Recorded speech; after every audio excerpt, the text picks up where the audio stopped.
O mundo está abalado com a guerra da Rússia e a Ucrânia. E recentemente, o presidente da Ucrânia aplicou a lei marcial no país. Mas e aí? Você sabe quais são as implicações da lei marcial?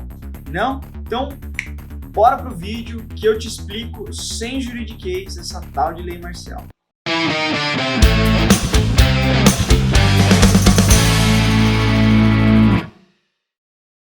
Antes de começarmos o vídeo, é claro, dá aquela dedada no curtir. Se é novo no canal, aproveita e se inscreve agora mesmo para ficar por dentro dos assuntos jurídicos mais relevantes. Muito tem se falado sobre as consequências econômicas, políticas e sociais da guerra entre a Rússia e a Ucrânia. E o bem da verdade é que o mundo todo, até mesmo as grandes potências como os Estados Unidos, China, a União Europeia, estão morrendo de medo. Pois, como diz o caipira, qualquer pé de frango pode virar uma canja. É isso mesmo, meu excelentíssimo amigo. Basta uma palavra mal interpretada ou um gesto mal visto para que o homem tome as decisões com consequências irreversíveis para o mundo. Ele mesmo já disse isso. С которыми вы в своей истории еще никогда не сталкивались. E para tentar se proteger desta delicada situação, recentemente o presidente ucraniano Volodymyr Zelensky decretou no país a lei marcial. O que é essa tal de lei marcial?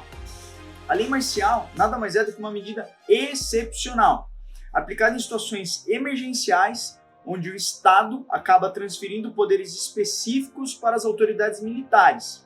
O objetivo disso é conter a ordem interna do país, ou seja, os militares assumem esses poderes especiais para controlar e decidir o que é melhor para a nação.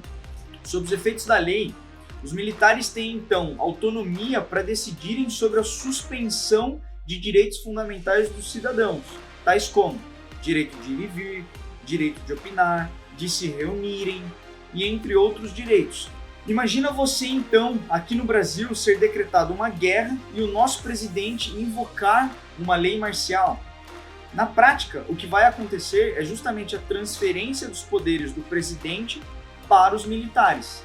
E será que essa lei pode ser aplicada aqui no Brasil, com a restrição dos nossos direitos fundamentais, como o direito de ir e vir? Mas isso não é perigoso aqui para nós, que já temos um histórico tenebroso com o controle do poder pelos militares? Calma, que a gente já vai falar sobre isso. Voltando a falar sobre as restrições da lei marcial na guerra da Ucrânia, foi exatamente isso que o presidente Zelensky fez quando aplicou a lei marcial. Ele proibiu que os cidadãos ucranianos do sexo masculino de 18 a 60 anos deixassem o país. E a ideia de ter invocado a norma foi justamente poder contar com os civis e fortalecer a proteção da Ucrânia contra o ataque dos russos. Tá, Guilherme, eu já entendi que o caso da guerra entre a Ucrânia e a Rússia, a aplicação da lei marcial faz sentido. E quais as condições para a aplicação da lei? Será que a aplicação da lei marcial é só para os casos de guerra? Então, quando ela pode entrar em vigor? Se você respondeu só para os casos de guerra, então errou. Porque a lei marcial ela pode ser aplicada todas as vezes em que houver cenários de extrema violência, como crises civis, políticas, calamidade pública e outras situações de caos. É claro que para a lei ser aplicada, isso deve ser devidamente justificado. Conforme explicado no começo do vídeo, durante a vigência da lei marcial é aplicado um regime excepcional, onde até mesmo as regras máximas de um Estado de Direito são deixadas de lado, como por exemplo o direito de defesa. Ou seja, se você for acusado pelo cometimento de um crime, pode ser preso imediatamente, sem direito de resposta e julgamento. Acredita nisso? Você sabia disso? Se sabia? Comenta aí. Mas calma, que isso não quer dizer que as autoridades podem então fazer o que quiserem com os cidadãos. Não é bem assim. E será que isso funcionaria aqui no Brasil? Eu espero nunca ter que presenciar uma situação como essa.